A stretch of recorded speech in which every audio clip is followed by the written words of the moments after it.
Hello, my name is James Knox. I'm Curator Emeritus of the Fleming Collection, which in conjunction with Dovecot Studios in Edinburgh has put on this exhibition, the Scottish Colourists' Radical Perspectives.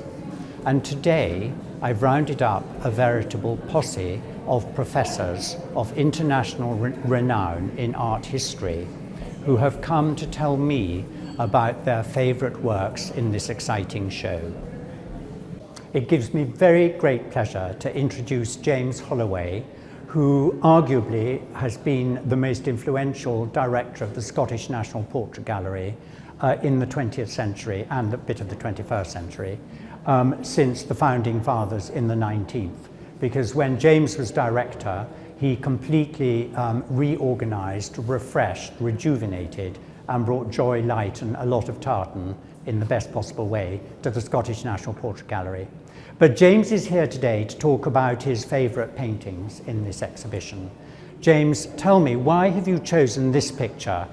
Because I just thought it was fantastically good. And when I came first to look at the exhibition, I walked round the corner and I saw this and I thought, bloody hell, that is just wonderful. And I thought, it's by Cedric Morris. And it wasn't. It was by J.D. Innes. And I felt ashamed that I didn't immediately recognise it, because for 3 years before I started at the Portrait Gallery, I actually worked at the National Museum of Wales, which had a great collection, has a great collection of works by J.D. Innes and Cedric Morris. Explain who J.D. Innes is. Well, he's a Welsh painter, came from Llanelli in South Wales, and he works alongside Augustus John. But the tragedy is he dies incredibly young, at the age of 27, I think, in 1914 of TB.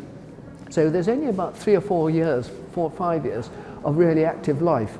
But during that time, short time, he just painted brilliantly, I think, and these really forceful coloristic pictures which fit in with people like Gauguin and Derain. And of course there's a fantastic Derain here.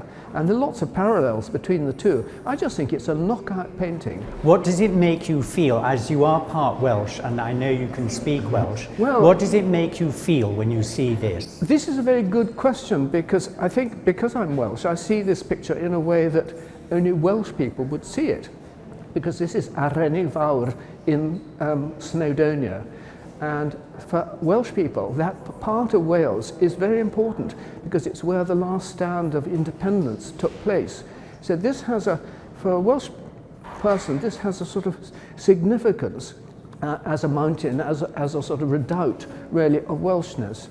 And I find it interesting whether that was something that actually ever crossed J.D. Innes' minds. It might not have done. But what I like about painting is that we all bring our own personal histories when we look at pictures, so that what a spectator in 1914 or 13 or whenever this was painted took to it is not necessarily, well, it's going to be different from what we take nowadays, and I bring that sort of baggage along with it. But looking at this, I find that really thrilling from that point of view. But then it also reminds me, because Innes painted this mountain many, many times under snow in different light effects. And of course that's what Cézanne was doing at Mont Saint-Victoire. That's what, Hokusai and people were doing that with Mount Fuji. These mountains became sort of symbolic, national symbols almost for these people. I love it from that point of view. But I like it from the painterly point of view. And this is something that really completely passed me by in Wales. I didn't realise how good it was. And now I come back to it after years and years and years, and I just think it's fantastic. I love these colours. I love the sort of, whether he actually saw this in Derain, but he might well have done. But if you look at that wonderful picture of the Pool of London, which I've got my back to, he uses the same little dots of colour, quite big dots actually, and bold strokes, bold colour to produce this amazing image. And in the background here is this thing, which I'm sure is a mountain ridge, but it could be a seashell. You know, you think, what is this all about? Anyway, it's a painting that knocks me off my feet. James, why is this painting one of your favourite in the exhibition? Because I just think it's so amazingly good.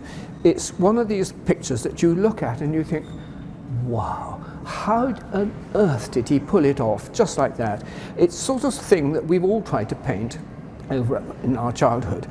But to get it like that, sort of effortlessly, is sort of staggering. So who's it by? It's by J.D. Ferguson, who is one of the colourists. He's one of the 4 major colourists. I think in many ways he's the most interesting and the best. And this, to me, reminds me of Manet and those great masters of the still life, and also subtle paintings and wonderful tonal values. And this is as good as a Manet, and to me it's absolutely fantastic. This morning I was trying to play Strauss's second horn concerto, which I can't play at all. Then I listened to Radovan Vladkovic play it, and I just thought, wow. Well, this is that same wow moment. We've all tried to do this, we can't do it, but here's somebody who can just pull it off, and it knocks, just fantastic.